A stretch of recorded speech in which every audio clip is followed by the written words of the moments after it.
మే 1999 హాంకాంగ్లో ఉన్న సిమ్ షా సు ఏరియాలో ఉండే ఒక పోలీస్ స్టేషన్లో ముగ్గురు పోలీస్ ఆఫీసర్స్ భోజనం చేస్తున్న సమయంలో ఫాంగ్ అనే 14 ఏళ్ల అమ్మాయి భయపడుకుంటూ పోలీస్ ఆఫీసర్స్ దగ్గరకు వచ్చింది.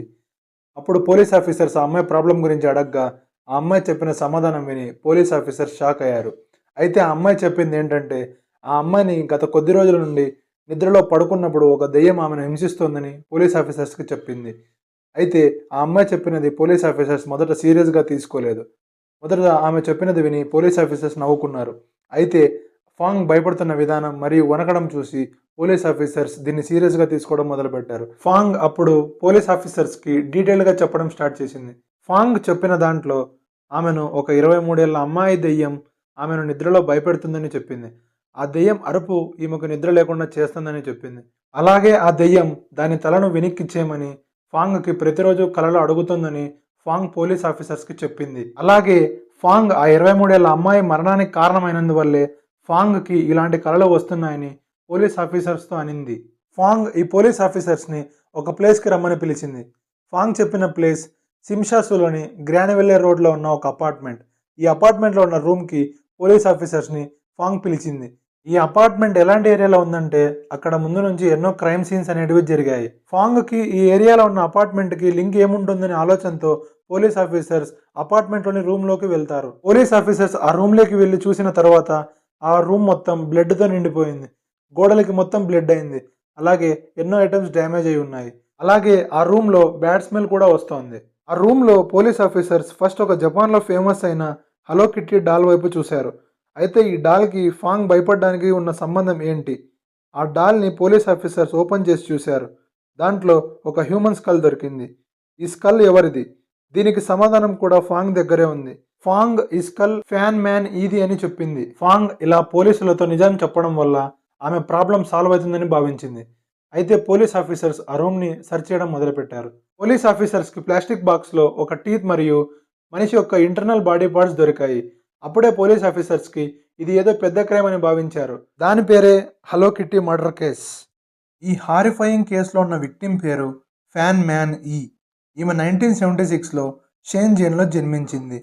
ఫ్యాన్‌ని చిన్నప్పుడే వాళ్ళ పేరెంట్స్ వదిలేశారు. దీంతో ఫ్యాన్ చిన్నప్పటి నుండి మాతావాయిలో ఉండే గర్ల్స్ ఆర్ఫనేజ్‌లో పెరిగింది. ఆర్ఫనేజ్‌లో ఏజ్ రిస్ట్రిక్షన్స్ ఉండడం వల్ల ఫ్యాన్‌కి 15 ఇయర్స్ రాగానే ఆర్ఫనేజ్ వదిలి వెళ్ళింది.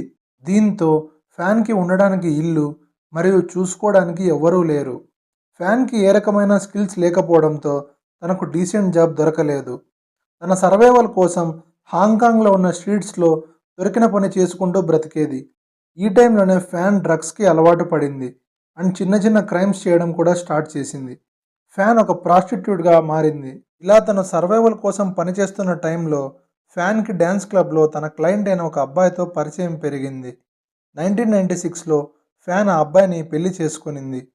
వీళ్ళిద్దరికీ ఒక బేబీ బాయ్ జన్మించాడు. మ్యారేజ్ తర్వాతైనా లైఫ్ పీస్ఫుల్గా మారుతుందనుకున్న ఫ్యాన్కి మళ్ళీ ప్రాబ్లమ్ స్టార్ట్ అయ్యాయి. ఫ్యాన్ హస్బెండ్ కూడా సేమ్ ఫ్యాన్ లాగే డ్రగ్ అడిక్టెడ్. ఫ్యాన్ హస్బెండ్ తనను చాలా బాధ పెట్టేవాడు. వీళ్ళిద్దరూ ఉంటున్న అపార్ట్మెంట్లోని నైబరింగ్ ఫ్యామిలీస్ వీళ్ళు ప్రతిరోజు గొడవ పడటం చూసి వీళ్ళని రూమ్ వెకేట్ చేయమన్నారు. ఫ్యాన్ తన హస్బెండ్ అబ్యూస్ని భరించలేక తన హస్బెండ్తో విడిపోయింది. ఫ్యాన్ తన కొడుకుని పోషించడానికి తన నైట్ క్లబ్లో హోస్టెస్గా వర్క్ చేయడం స్టార్ట్ చేసింది. ఫ్యాన్కి క్లబ్లో వచ్చే డబ్బు చాలా తక్కువ అయ్యేది. ఈ టైంలో ఫ్యాన్ తన పాత క్లయింట్ అయిన చాన్ మ్యాన్ లోక్ని కలిసింది. చాన్ వయసు 33 ఏళ్ళు. చాన్ మీద ముందు నుండే ఎన్నో డ్రగ్ ట్రాఫికింగ్ కేసెస్ ఉన్నాయి. ఇతను ఒక పెద్ద గ్యాంగ్స్టర్. ఇక్కడే ఫ్యాన్ తన జీవితంలో ఒక పెద్ద మిస్టేక్ చేసింది. ఈ మిస్టేక్తో ఫ్యాన్ యొక్క జీవితం ఊహకందనంత భయంకరంగా మారింది. ఫ్యాన్ చాన్తో మీట్ అయిన ఒక రోజు డ్రగ్స్ కోసం చాన్ మ్యాన్ లోక్ పర్సులో ఉండే $4000 దొంగతనం చేసింది. ఈ విషయం తెలుసుకున్న చాన్ ఫ్యాన్ ఉన్న ప్లేస్కి వెళ్ళి తనను అడగ్గా ఫ్యాన్ తను చేసిన తప్పును ఒప్పుకొని చాన్ డబ్బు వెనక్కి ఇచ్చింది.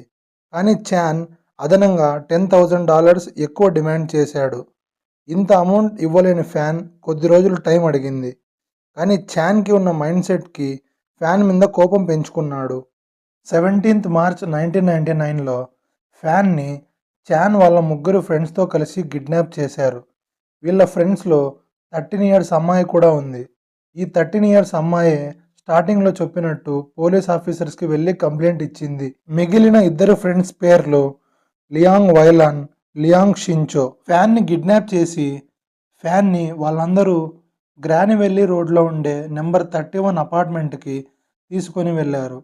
ఈ అపార్ట్మెంట్లోనే ఫ్యాన్ని క్రూరంగా హింసించడం మొదలుపెట్టారు. ఫ్యాన్ని చాన్ వాళ్ళ ముగ్గురు ఫ్రెండ్స్తో కలిసి రేప్ చేశారు. ఫ్యాన్ని ఐరన్ పైప్తో కూడా కొట్టారు. అలాగే ప్లాస్టిక్ మరియు క్యాండిల్ వ్యాక్స్తో ఫ్యాన్ శరీరాన్ని కాల్చారు. ఫ్యాన్ని హ్యూమన్ ఫేసెస్ తినేలా చేశారు. ఈ 13 ఇయర్స్ అమ్మాయి కూడా ఫ్యాన్ని టార్చర్ చేయడంలో పార్టిసిపేట్ చేసేది. ఫ్యాన్ తలని ఈ 13 ఇయర్స్ అయిన హాఫాంగ్ 50 టైమ్స్ కాళ్ళతో తన్నింది. కొద్ది రోజుల తర్వాత ఫ్యాన్కి అయిన గాయాల మీద కారంపొడి చల్లి ఫ్యాన్ అరుస్తున్న అరుపు విని వాళ్ళంతా ఆనందం పొందేవాళ్ళు. ఇలాంటి సిచ్యువేషన్లో కూడా ఫ్యాన్ని నవ్వమని కోరేవారు. ఇంత హింసించిన చాన్ ఈగో సాటిస్ఫై కాకపోవడంతో ఫ్యాన్ని తలకిందులుగా సీలింగ్ ఫ్యాన్కి కట్టేసి పంచింగ్ బ్యాగ్లా వాడుకున్నారు. ఇలా 31 రోజుల పాటు తనను హింసించారు. ఫ్యాన్ వీక్ అవ్వడంతో ఒకరోజు చాన్ మరియు వాళ్ళ ఫ్రెండ్స్ డిన్నర్కి వెళ్ళినప్పుడు ఫ్యాన్ మ్యాన్ ఈ చనిపోయింది. చాన్ అపార్ట్మెంట్కి తిరిగి వచ్చిన తర్వాత ఫ్యాన్ చనిపోయింది చూసి ఏం చేయాలో అర్థం కాక ఫ్యాన్ బాడీని ముక్కలు ముక్కలు చేసి కొన్ని బాడీ పార్ట్స్ని బాయిల్ చేసి గార్బేజ్లో వేశారు. అండ్ ఫ్యాన్ తలని ఆ రూమ్లో ఉండే హలో కిట్టి డాల్లో దాచిపెట్టారు.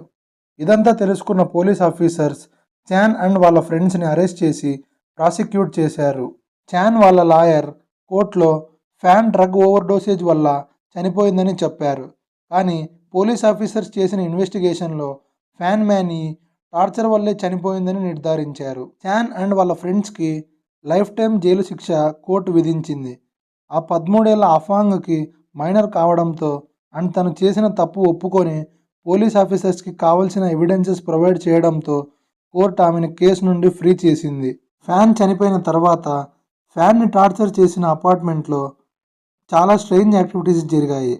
ఒక కేసులో అయితే ఈ అపార్ట్మెంట్లో రెంట్కి ఉండే ఒక అమ్మాయికి దెయ్యం కనిపిస్తుందని అండ్ ఏదో అమ్మాయి ఏడ్చే సౌండ్ వస్తుందని చెప్పింది. ఇలాంటి ఎన్నో సంఘటనలు జరగడం వల్ల హాంకాంగ్ గవర్నమెంట్ 2012లో ఈ బిల్డింగ్ని కూల్చేసింది. ఫ్రెండ్స్ చూశారు కదా, ఫ్యాన్ మ్యాన్ ఈ చేసిన చిన్న తప్పుకి చాన్ మ్యాన్ లోక్ అండ్ వాళ్ళ ఫ్రెండ్స్ ఎంతో దారుణంగా ఫ్యాన్ మ్యానీని హింసించి చంపారు.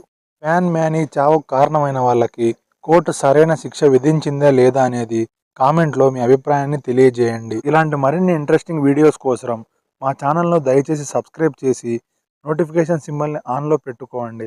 ఇలా చేయడం వల్ల మేము చేసే ప్రతి వీడియోని అందరికంటే ఫస్ట్ మీరే చూడవచ్చు.